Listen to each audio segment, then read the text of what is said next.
Anjos e demônios. Perguntas 128 a 131. Os seres que chamamos de anjos, arcanjos, serafins, formam uma categoria especial de natureza diferente dada aos outros espíritos? Não.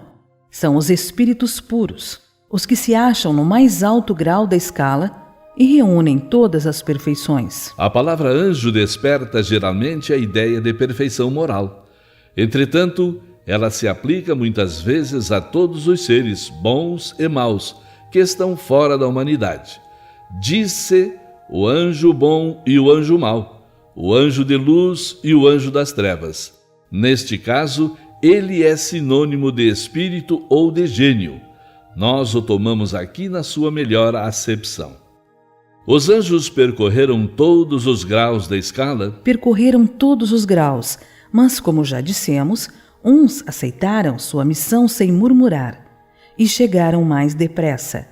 Outros gastaram um tempo mais ou menos longo para chegar à perfeição. Sendo errônea a opinião dos que admitem a existência de seres criados perfeitos e superiores a todas as outras criaturas, como se explica que essa crença esteja na tradição de quase todos os povos? Fica sabendo que teu mundo não existe de toda a eternidade e que muito tempo antes que ele existisse, já havia espíritos que tinham atingido o grau supremo. Os homens, então, acreditaram que eles sempre foram assim.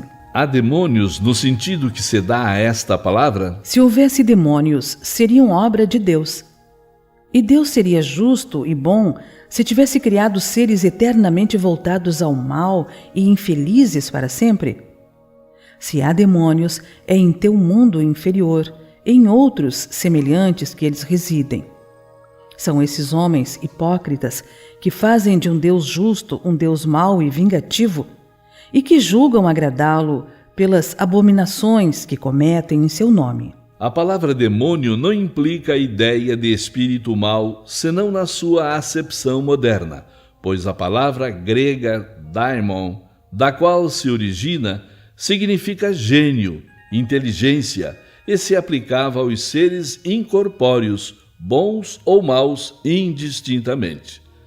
Por demônios, segundo a acepção vulgar da palavra, se entendem seres essencialmente malfazejos. Seriam como todas as coisas criadas por Deus. Ora, Deus, que é soberanamente justo e bom, não pode ter criado seres naturalmente predispostos ao mal e condenados para sempre. Se não fossem obra de Deus, existiriam como ele de toda a eternidade, ou então haveriam muitas potências soberanas. A primeira condição de toda doutrina é ser lógica.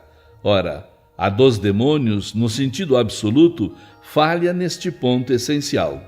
Concebe-se que povos atrasados, que desconhecem os atributos de Deus e admitem em suas crenças divindades malfazejas, também admitam demônios. Mas para todo aquele que faz da bondade de Deus um atributo por excelência, é ilógico e contraditório supor que ele tenha criado seres votados ao mal e destinados a praticá-lo perpetuamente, porque isso seria negar a sua bondade. Os partidários dos demônios se apoiam nas palavras do Cristo. Certamente não seremos nós quem irá contestar a autoridade de seus ensinos, que gostaríamos de ver mais no coração do que na boca dos homens.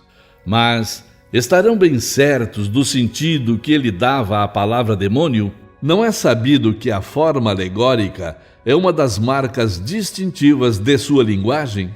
E dever-se-á tomar ao pé da letra tudo o que o Evangelho contém? Não precisamos de outra prova além desta passagem. Logo após esses dias de aflição, o sol obscurecerá e a lua não mais dará sua luz. As estrelas cairão do céu e as potências celestes serão abaladas. Em verdade vos digo que esta geração não passará sem que todas essas coisas se tenham cumprido. Não temos visto a ciência contraditar a forma do texto bíblico no tocante à criação e ao movimento da terra? Não se dará o mesmo com algumas figuras empregadas pelo Cristo, que tinha de falar de acordo com os tempos e lugares?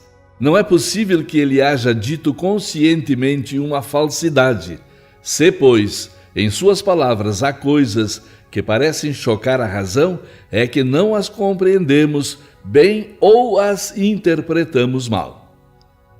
Os homens fizeram com os demônios o que fizeram com os anjos, da mesma forma que acreditaram em seres perfeitos desde toda a eternidade, tomaram os espíritos inferiores por seres perpetuamente maus. Pela palavra demônio se deve, pois, entender os espíritos impuros, que muitas vezes não valem mais que as entidades designadas por esse nome, com a diferença, porém, de que seu estado é transitório. São os espíritos imperfeitos que se rebelam contra as provas que devem suportar e que, por isso, as sofrem por mais tempo, mas que também alcançarão a perfeição desde que o queiram. Poder-se-ia então aceitar a palavra demônio com esta restrição. Porém, como a entendem atualmente, poderia induzir em erro, levando à crença na existência de seres especiais criados para o mal.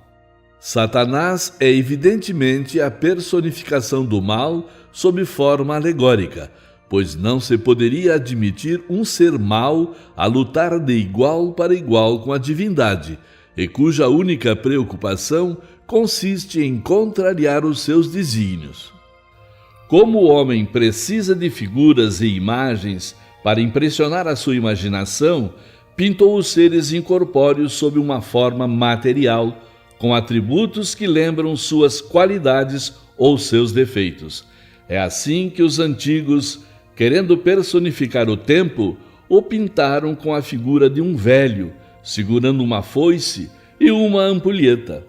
Representá-lo pela figura de um jovem teria sido um contrassenso. Dá-se o mesmo com as alegorias da fortuna, da verdade, etc.